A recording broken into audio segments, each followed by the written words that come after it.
Well, Bita, thank you so much for taking time to hang with me today. Thank you, David. So excited to be here and exchange some thoughts and experiences together. Yeah. So tell us, why did you choose to go on a 10-day silent retreat, which sounds absolutely crazy to the average person? Why did you do this? Good question. Everyone asks me that. But what happened was on August 1st of 2018, I had a really freak accident and I cut my wrist with glass and two of my tendons and two of my nerves got fully lacerated on my right hand. So when that happened, I had about 80 stitches. And as you know, I'm an acupuncturist, doctor, healer, and I couldn't use my right hand. So I did what I knew best. So I did physical therapy 3 times a week. I did my acupuncture once a week. I took my supplements. I was doing my own kind of meditation, but I wasn't getting better. The hand was super swollen, super red, and extremely painful, Mm. and nothing was really getting better. So I did resort to Western medicine. I had a few different consults with orthopedic specialists and pain management doctors. So I went on 2 rounds of oral steroids. We did 1 set of injections on my right hand, and still I was not getting better. So I asked the doctors, what's going on in the Western world? And they said, you have a negative loop. Your body thinks that it's still on fight flight. So we've got the nervous system, we got the parasympathetic, and we got the sympathetic. So the fight flight mode is where healing doesn't happen. So my body is still on that mode. And then they offered me to get nerve blocks. And they said, once we get nerve blocks in there, then we can block the negative loop and healing can begin.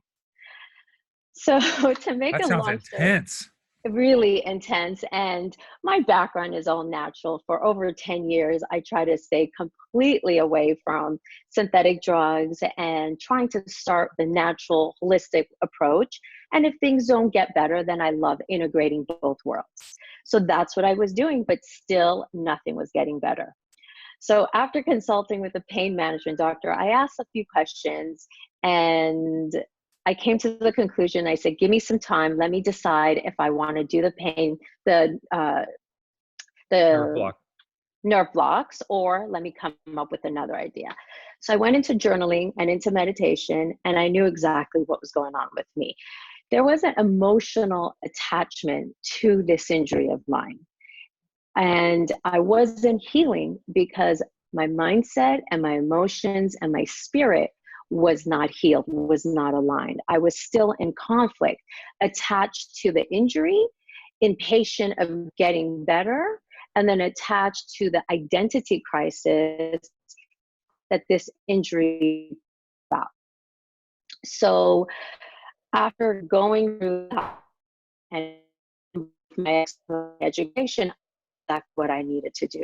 All I needed to do was get my nervous system into a state of rest and relaxation, get myself back into sympathetic nervous system. So with that said, I asked myself, what is the best way for such a severe injury? I have to do something intense right away. And that is when I looked up Dhamma.org. It's a Vipassana meditation retreat. Can I And that's interrupt how you it all here? began. If I can Yes. interrupt you here for a second, because this, to somebody who is, I am not an aficionado of Eastern medicine. All right.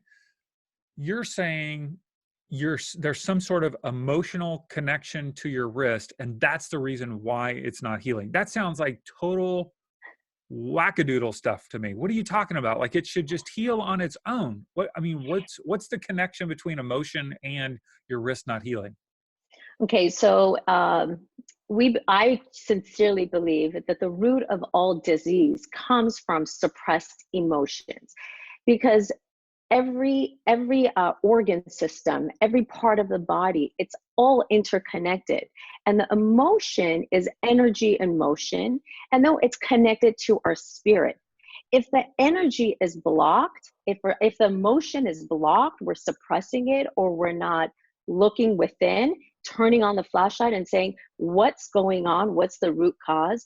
Healing is all physical healing, because the emotion consists of your spirit. There's energy. In Chinese medicine, like for example, the heart, the emotion connected to heart is excess joy.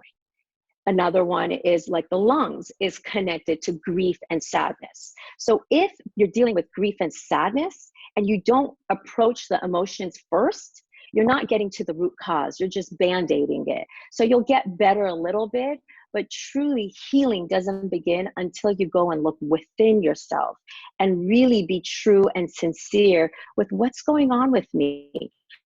Where am I not wanting to see? Where are my attachments? Where are my fears? Where are my shadows? And if we don't put that work in, healing truly doesn't 100% happen. You're not going to see results. And it's happened over and over again with my patients, with experiences. The minute the mind and the spirit become one, the body fully turns around. Mm. So, yeah. So you said, okay, I know I need to get my mind and body aligned. Is that what you said? Mind and Yes. spirit? Mind and spirit Yes. aligned. Yes. Forgetting what I need to align here. Mind, body, spirit. How about that? We just get all three in alignment. Yes. Yes. And you felt like there was a particular a potential of a retreat helping you do that. Yes, only because since I had the disconnect, and I knew in order for me to be able to have clarity and allow truth to arise, I needed a space that allowed me for quietude. And I wasn't able to do it here at home with 2 kids, a husband, a family, and work. So, and I wasn't getting better with all the Western and Eastern modalities. So my gut, my intuition, and my knowledge, I just knew, my wisdom, I need to find a silent meditation retreat. So A place, how did you go about choosing this location? yeah. Did you know it because of your background or? Yeah, so I had known about it and heard about it through a friend of mine who we went to acupuncture school together. She had gone to about 3 to 4 of these, and she had always shared it with me and said how amazing it is and how, like, she just loved it. And I didn't have time nor energy, physical energy or mental energy, to do any research. I just went into prayer mode. And I said, if this is the right thing, it's going to open up for me. So let me go online and send an application, because you need to send an application. It's not like you pay and you get in. It's free, but it's a huge wait list. Mm. So I went online and I just said, I'm going to apply. I applied for the time that I wanted. I got denied. I didn't get in. They said, we're full. What was the name So of it then again? it's called Dhamma.org, DHAMMA.org. And it's a technique called Vipassana meditation. And Vipassana has been handed down by Buddha. And it's a way to eliminate all pain and suffering. Not pain really, but eliminate all suffering. Okay. Okay. So So you that's got how. denied. You got denied the first time Yes. because So of the then timing. immediately, yes, they said, I'm so sorry, this time we're full. You can apply for the next retreat. And the next retreat was mid-November, around Thanksgiving time. And crazy, because Thanksgiving time, I'm always hosting. I have family over. But again, I said, God, if it's meant to be, I feel this is the path. We're going to apply. If I get in, I'm going. And I did. I turned in an application again. And I waited and I got an answer right away that said, you have been accepted, let's do it. So that's how it all started. There was no planning, there was no research. It just effortlessly opened up for me. Mm-hmm. So you show up the first day, you arrive. I mean, what is this? Where is this? What is it Okay. like?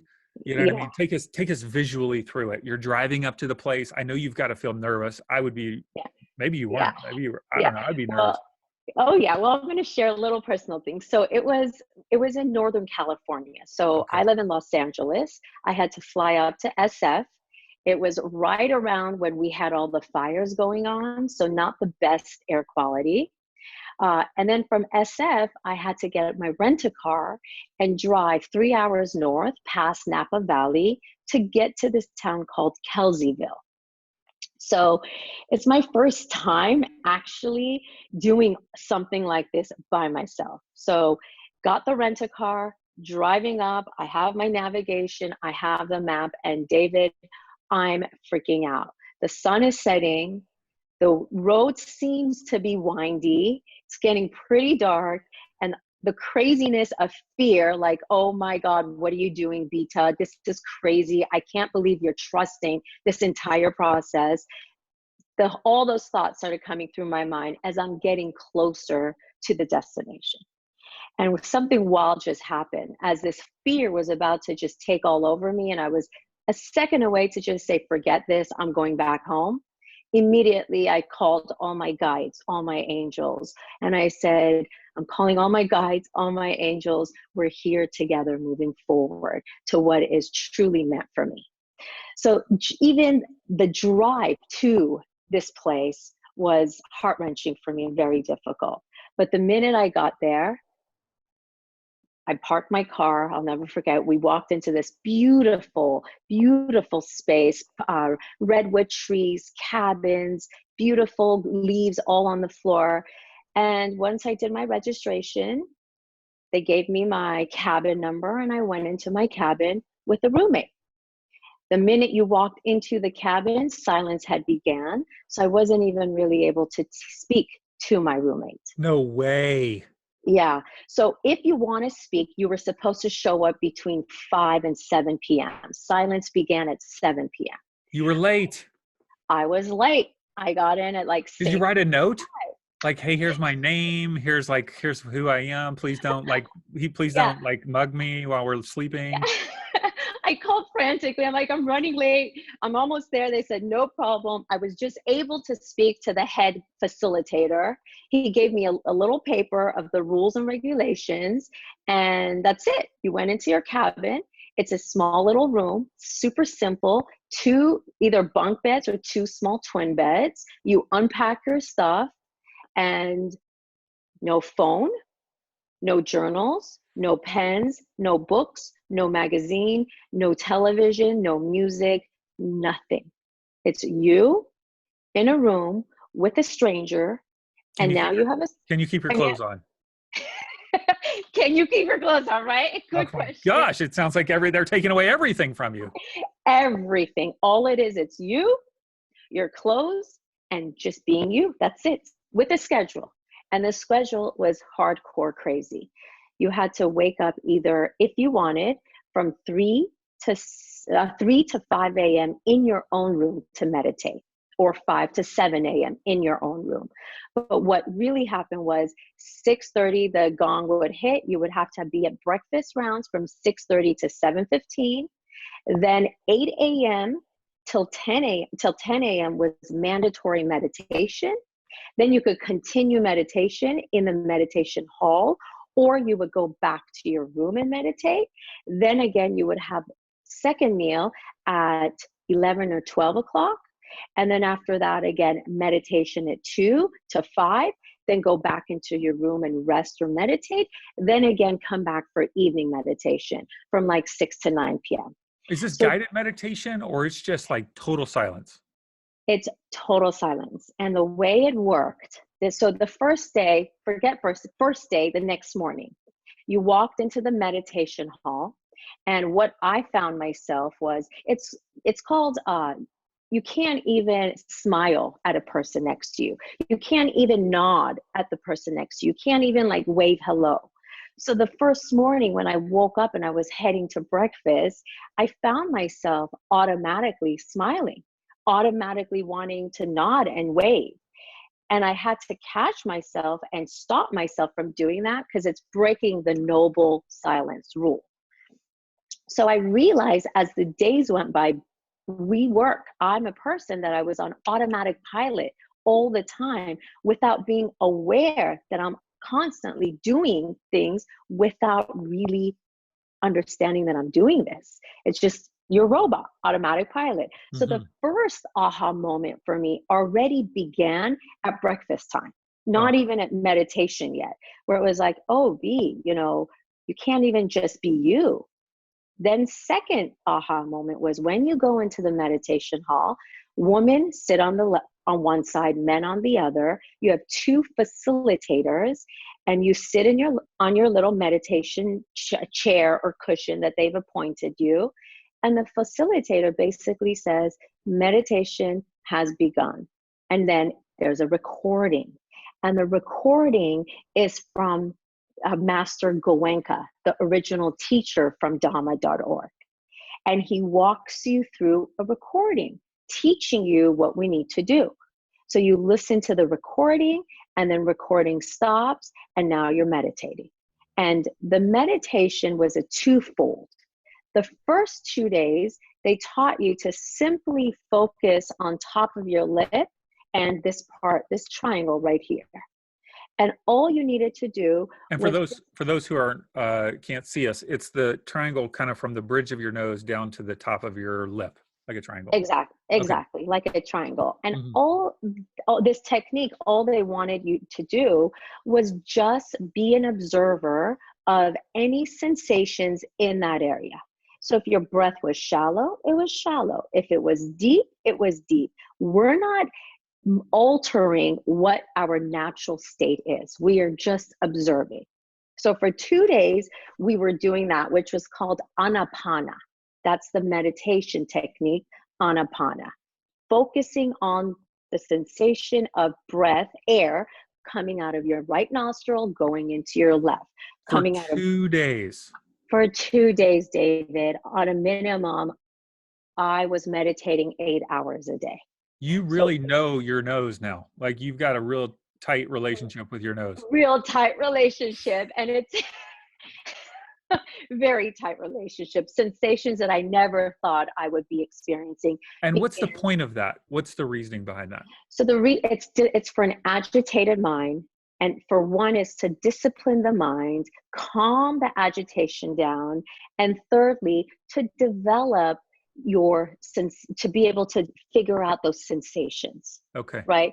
So you don't go straight into the other kind of meditation, vipassana, Right. without first calming your mind, Gotcha. disciplining your mind, creating patience, being able to pick up on those sensations that you would never think you had.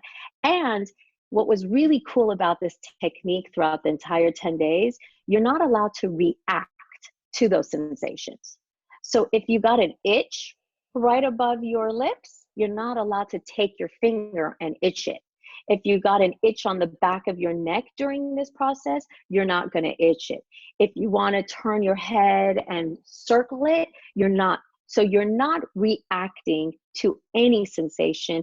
All you're learning is to be able to become an observer and practice the law of nature, that nothing is permanent. Everything has ebbs and flows. And if you just focus and observe, this shall pass as well. So it also really tests your patience, your tolerance, your reactivity to things.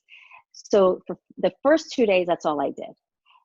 David, I was exhausted. You would think if you're sitting on your butt 8 hours a day and sleeping in between, you should have massive amount of energy. I was wiped out by 9 p.m. the first 2 days. I'll never forget. I walked from the meditation hall into my cabin area, opened my bedroom door. I collapsed onto my bed Hmm. with the same clothes, just collapsed.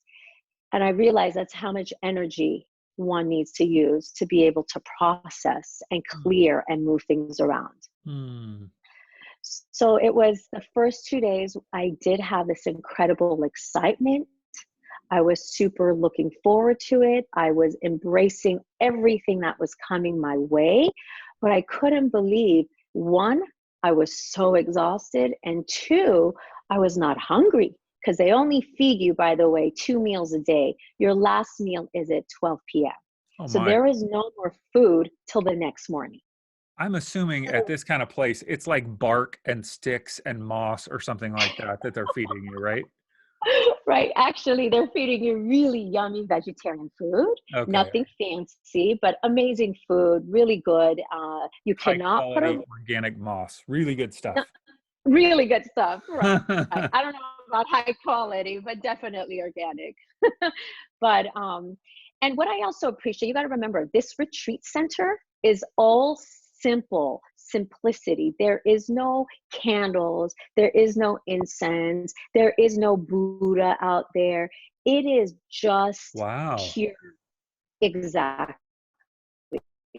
So, no religion or faith or anything that you may say, like, I don't feel comfortable. Complete neutrality, because it really is not about religion or faith or following away.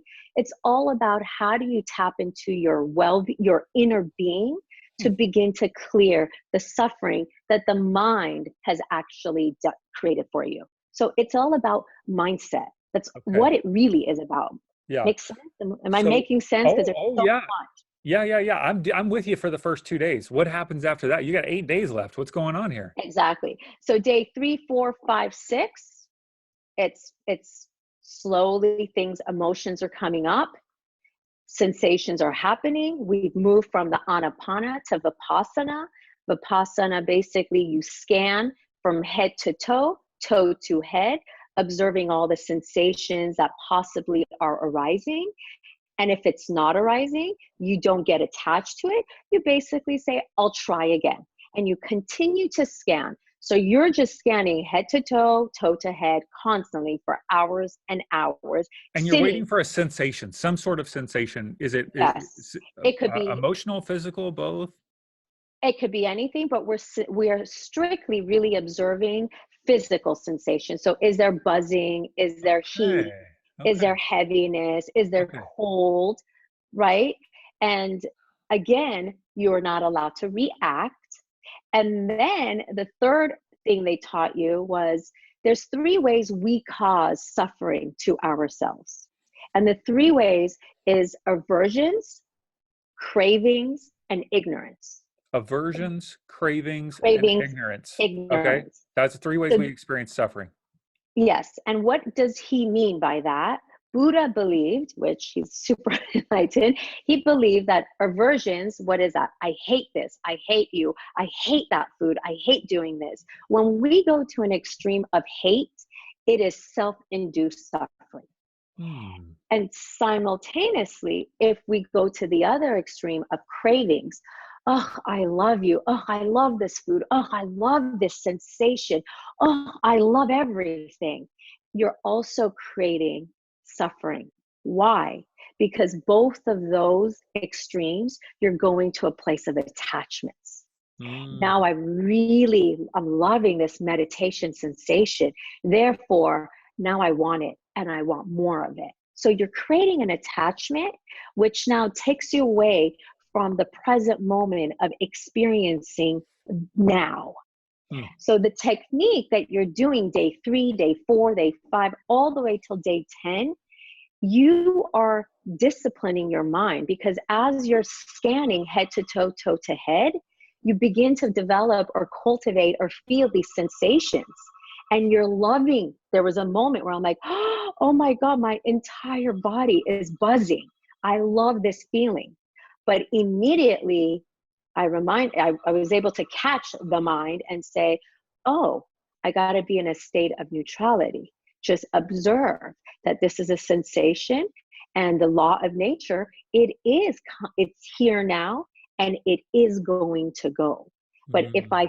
if I attach to I want this sensation again and again, Hmm. now I'm self-inducing suffering, because Hmm. what if I don't find that sensation again? Now what Right. happens? Right. So Right? aversions, cravings, and what was the third one? And ignorance, not Ignorance. knowing. Okay. Ignorance, not knowing, not educating, not Okay. experiencing. Okay. Right? So this technique of vipassana, you were training yourself to sit still, to become an observer of the mind and the body, and simultaneously just being able to accept what is at this moment. And we did this for 10 whole days. Day 3, day 4, day 5 was pretty good for me. Not bad. Energy started coming, but I must tell you, By day 6, I was like, "Oh my God, get me out of this space, get me out of this room. I wanna see people, I wanna talk." And most frustrating for me was I love journaling, and I wasn't able to journal because I had all these aha moments, and I'm not allowed to journal. So it was really letting go of all my attachments, letting go of, well, when I have aha moments, I need to write. Well, oh my God, one of the biggest things that happened for me, it was raining day 6, 7, and 8. Well, before Vipassana, I had this attachment to rain. I had this story that when it rains, energetically and emotionally, I go a little bit down. So I become slightly melancholy. I want to go home. I want to turn on my fireplace, and I want to have my hot chocolate or my glass of wine. For me, I had that attachment when the weather got cold and it started raining. So rain was not something I looked forward to. Now here I am on day 6, 7, 8. It's raining. I don't have my fireplace. I don't have my wine. I don't have anything that is comfort for me. So what do I do? How do I navigate through this emotional mental process? So I continued doing the meditation technique. That's all I could do. Because the only thing that you can do if you didn't want to meditate was walk the grounds. So there was a trail that you could walk in nature. So there would be moments that I was like, I can't meditate anymore. I'm either falling asleep or I'm exhausted or this is just too much. I need a break. So after the mandatory 1 hour in the 3 seatings, I would sometimes remove myself, go in my room, take a little nap. Then after the nap, I would go for a walk to just connect in nature and be Mhm. outdoors. Mhm. And that helped me. I don't know what happened. I can't even explain it. It's something so experiential, but that aversion and craving with the rain that I was having, it disappeared. By day 3, I was actually fine. And Mm. well, we'll get to it later, but the whole point of all of this that you're doing here is not to go home and go back to your old habits. Is how do I integrate what I learned, what I experienced, what I sense into your everyday life? So Mhm. what was really cool, one of the things, I know we're flipping, but one of the things when I returned back from Kelseyville back home, 3 days later, we started having a rain, like major rain, Okay. 4 days of flood. And first time ever, David, everybody in my family was like, "Oh, I hate the rain. This sucks. I want to go back home." I was like, "Oh, this is totally fine. Let's move on with our day." There was a big shift in me where I was like, "Oh, I have no cravings or aversions. This is insanity." Wow. Right? Wow. So, well, it was really cool. But to go back to those days, another thing that was huge for me on day 7, I walked into my room and my roommate, her backpack, her clothes, her bag was all wrapped up in a corner and she wasn't there. And I got hit again with a set of emotions. I don't know my roommate, but when you live with somebody, even if you're not speaking to them, in that silence, there is so much voice and you connect. There's energy. You get attached. And when I walked in and I didn't see her there and I saw her bag and everything closed up, like basically she's leaving, my heart fell into my gut. And I was able to observe, what are these feelings about? Am I dealing with feeling of rejection? Am I feeling with attachment? Am I feeling with safety? Does Bita feel more comfortable having a partner next to her, even if it's a stranger? Does Bita feel rejected? And I went through all these thoughts. I was like, oh my God, did I do something wrong? Does she not like me? Was I stinky? Did I snore? What did I do? It was all about me. And don't we always do that? We're Oh, always yeah, of thinking it's course. me, you know? So what happened was I wasn't able to really speak to her, but I got a note from her that she wrote, I was dealing with some anxiety attacks. I was asked that it's best for me to leave. So she left. And I was like, oh my God, none of this was about me and what was going on with her, what was happening. So that was another aha moment where you walk in with a stranger, but look at all those attachments that I had, and the mind to be able to have that insight and to be able to hear how the mind is processing and Mm-hmm. how destructive or constructive it can be. But for a second, it was destructive, right? Mm-hmm. I was questioning me.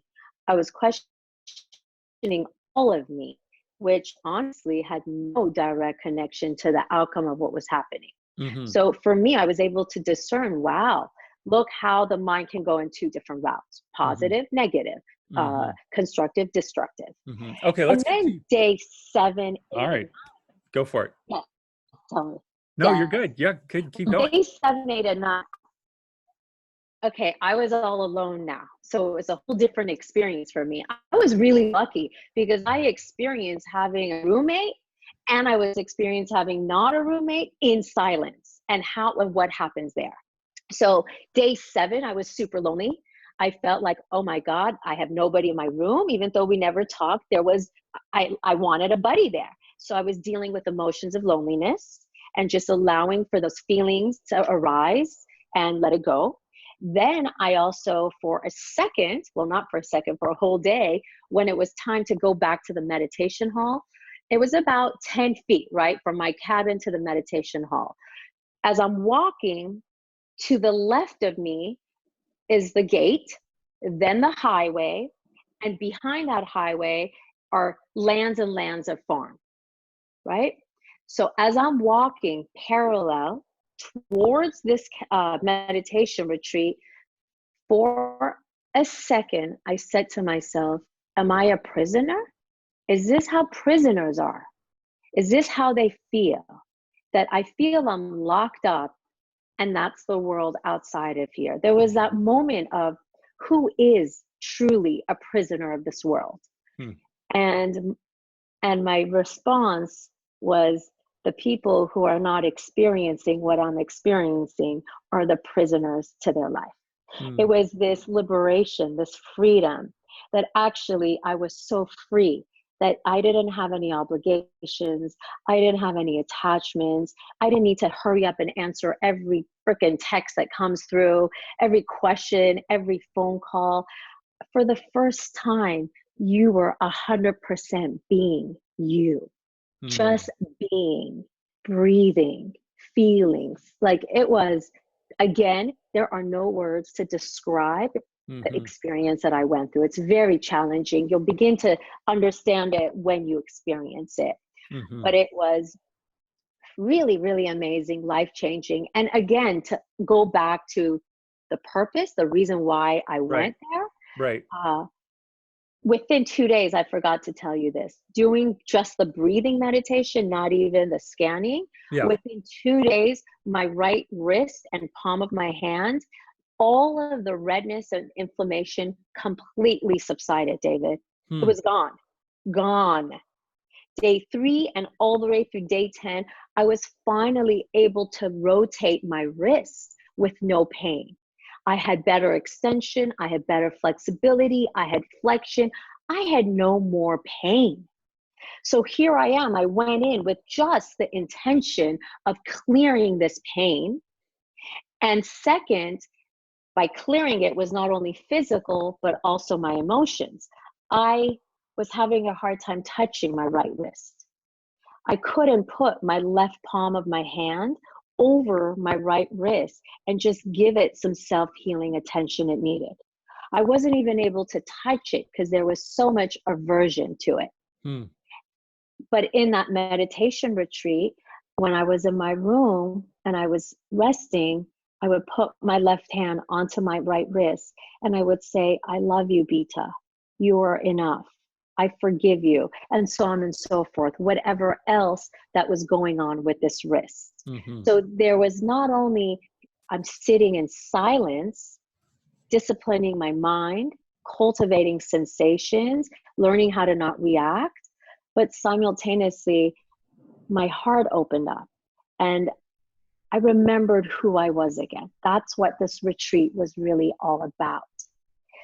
I remembered who I was all these months and years. You know, debris goes on you, and here I am, I'm a healer doing all the work that I'm always doing. But there are still areas in us that we're not able to see Mm-hmm. until we do create that space of silence and quietude. So your inner truth, that voice that is constantly talking to you, but because you're so scattered and you're so busy, you're not able to hear. But Mm. this space finally allowed me to hear my truth, allowed me to see the divinity that resides in all of us, allowed me to just come from this place of pure love and pure bliss. And that's how the healing began. And one other thing that was, God, it was so important, but I don't know. There was another thing that was really, really big during that time that I It's guess it slipped my mind No, right it's now. okay. So you would say, and we need to be, I got to be mindful of time. I got about 15 more minutes. Um, you would say that your wrist, would you say it's 100% healed now? Or like, you know what I mean? Like how is Yeah. it functioning? So it's 90% healed. I have zero pain from the day I went to Vipassana till this day, which is November will be a year. I have zero pain. The only challenge that I'm having is I can't fully extend it back because I've developed a lot of scar tissue. Mm, So I got to break that scar tissue. So I'm working with my acupuncturist and doing my healing work at the office. But I'm back at working. I'm back at doing healing work. I'm back at exercising.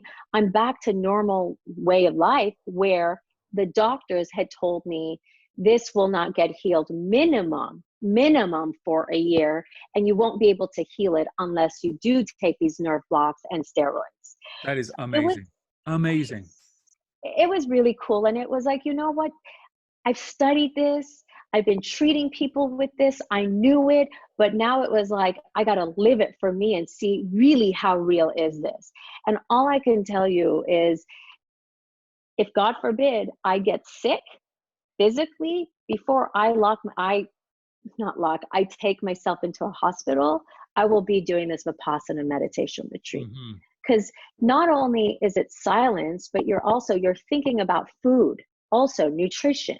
You're eating a plant-based diet now, and you're eliminating animal protein. So when you are sick, when your body needs to heal, nutrition plays a huge role. So it's like you've got the nutrition, you've got the mindset, you've got the meditation, you've got the spirit. It's the entirety of your beingness that really takes you to that place of true healing versus isolation. And And how have you taken these principles back into your daily life over the last year? so the first like couple months, I was super disciplined and I meditated every morning and every night for 1 hour. But after, yeah, 1 hour, when you think like an hour is crazy, which prior to Vipassana, I would meditate for 15 minutes, 30 minutes. I'm like, God, this is so long. But now an hour is nothing. Like if I meditate for 30 minutes, it's like, whoa, time just went by.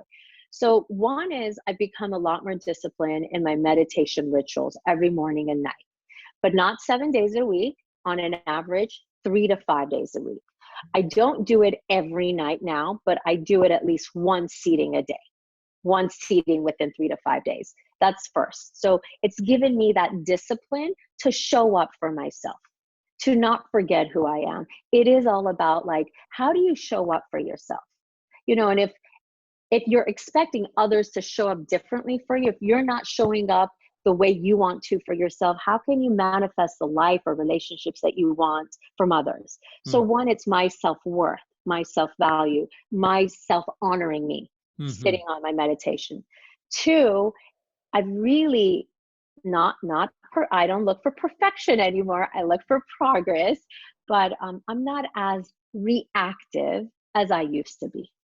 So when things surface up and come up for me, I'm able to take note. I'm able to pause and I'm able to see, oh, there's the hate or there's the excess love in there.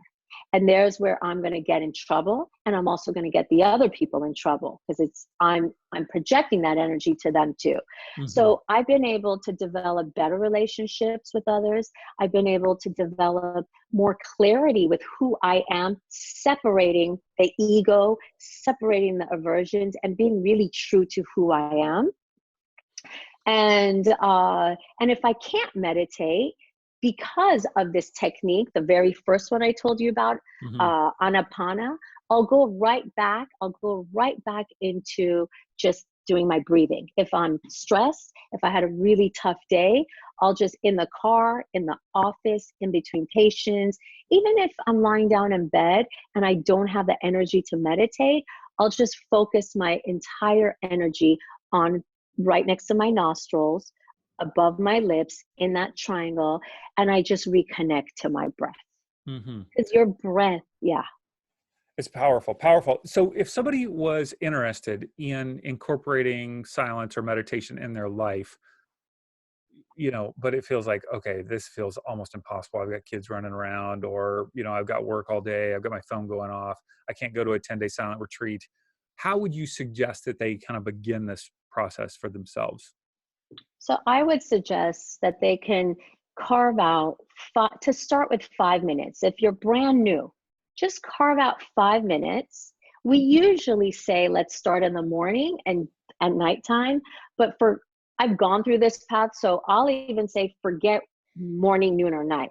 You pick a time that works for you, commit to that time daily.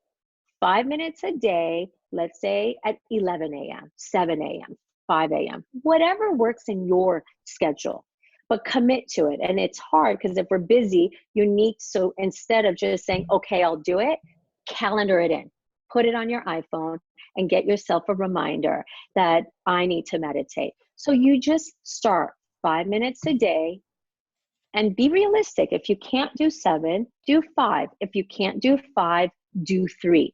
Just start, because I really believe in the compounding effect. It's not an all or nothing. Just start 2 times a week and do 5 minutes of just focusing on your breath without wanting to inhale deeply or exhale or changing your breath.